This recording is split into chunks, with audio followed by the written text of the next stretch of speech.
कल जो है, कल के लिए कुछ बाकी रखो। कल मैंने आदरणीय मोदी जी को फोन करके कहा है, ये मैंने कहा है। अभी लास्ट का बता रहा हूँ, इसके बाद कोई सवाल जवाब। तो मैंने कहा है जो निर्णय लेना है आप लीजिए। एकनाथ शिंदे आपके साथ है, शिवसेना पूरी आपके साथ है। सर लेकिन प्रधानमंत्री मोदी जी को भी कहा और गृह मंत्री अमित शाह जी को भी कहा। कल की बात हो गई। तो आप जो बोल रहे कहाँ गए थे, छुप गए थे, कहाँ अभी आज जो है, आज जो दिल्ली के शीर्ष नेतृत्व, जो वरिष्ठ नेतृत्व जो है, वो जो निर्णय लेगा उसके लिए शिवसेना का पूरा पाठिंबा है, शिवसेना का समर्थन है। ये आज की बात हो गई। अभी आपके दिल में और कोई शंका कुशंका रखने की आवश्यकता नहीं है।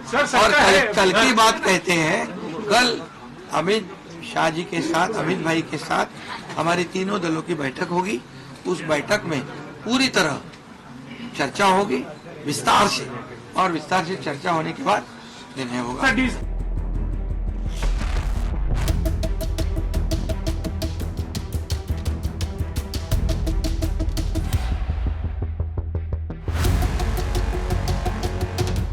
महाराष्ट्र का अगला मुख्यमंत्री कौन होगा?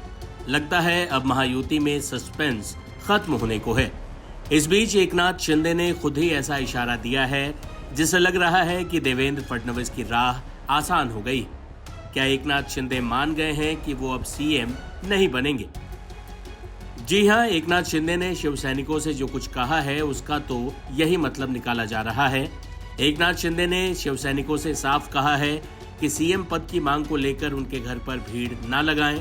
हालांकि अगर वो मुख्यमंत्री नहीं बनते हैं तो उन्होंने भाजपा के सामने एक बड़ी शर्त भी रख दी है। और निश्चित रूप से इस महायुति की सरकार स्थापित होगी। और इसीलिए जो मैंने आप लोगों को कहा कि लगा कि क्या हुआ, मैं तो कल आदरणीय प्रधानमंत्री जी से भी बात की, उनको भी कहा सरकार बनाने में हमारी तरफ से कोई अड़चन नहीं है, आप निर्णय ले लो। जैसे आपके भारतीय जनता पार्टी को आपका निर्णय अंतिम रहता है, हम भी महायुति के कौन लीडर है, एनडीए के लीडर कौन है, मोदी जी है, अमित भाई है। तो उनको कहा कि मैंने अमित भाई जी को भी फोन किया, मोदी जी को भी फोन किया, सरकार बनाने में हमारी तरफ से कोई भी रुकावट, कोई भी अड़चन, कोई भी कुछ भी किसी भी तरह का अड़ंगा नहीं है।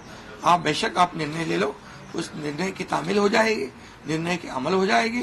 और मैं आज आप सबको कहता हूं कि भारतीय जनता पार्टी के वरिष्ठ नेता जो निर्णय लेंगे मुख्यमंत्री पद के बारे में, जो उनका कैंडिडेट होगा, उसको हमारा शिवसेना का पूरी तरह समर्थन है, पूरी तरह हमारा पाठिंबा उनको है। ये आपको बताने के लिए मैंने आज सबको बुलाया है।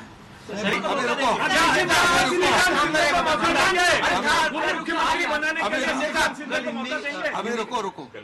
कल जो है, कल के लिए कुछ बाकी रखो। कल मैंने आदरणीय मोदी जी को फोन करके कहा है, ये मैंने कहा है। अभी लास्ट का बता रहा हूँ, इसके बाद कोई सवाल जवाब। तो मैंने कहा है जो निर्णय लेना है आप लीजिए।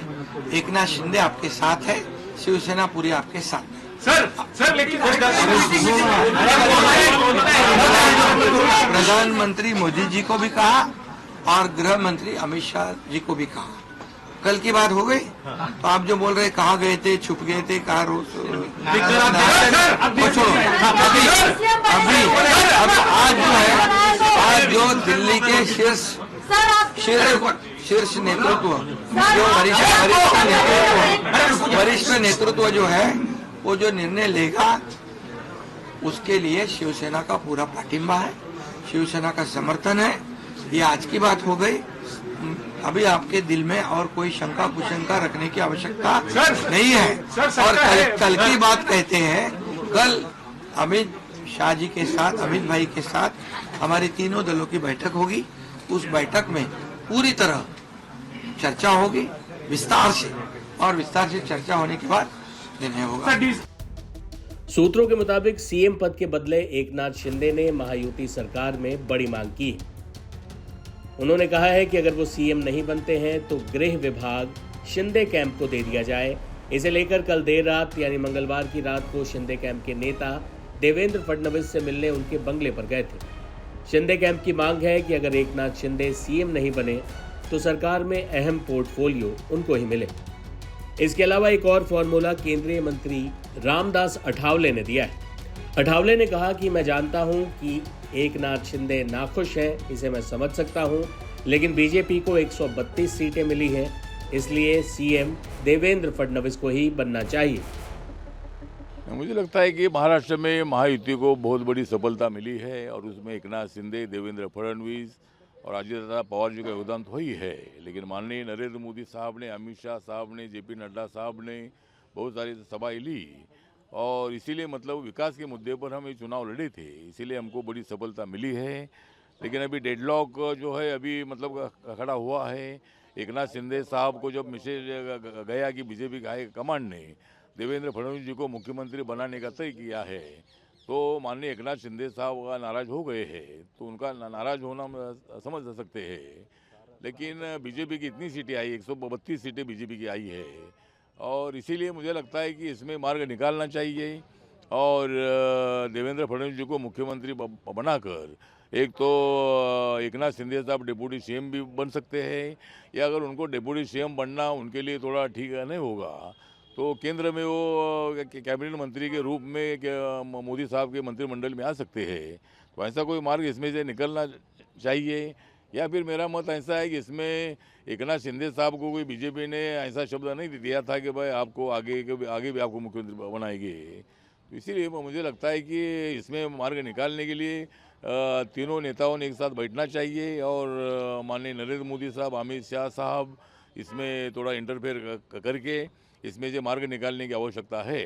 और इसीलिए मेरा तो सुझाव ये है कि एकनाथ शिंदे साहब अगर केंद्र में आते तो इस विवाद को खत्म किया जा सकता है और महाराष्ट्र में 2 डिप्टी सीएम बनेंगे, एक एकनाथ शिंदे साहब का भी डिप्टी सीएम बनेगा, दूसरा अजित दादा पवार जी भी डिप्टी सीएम रहेंगे।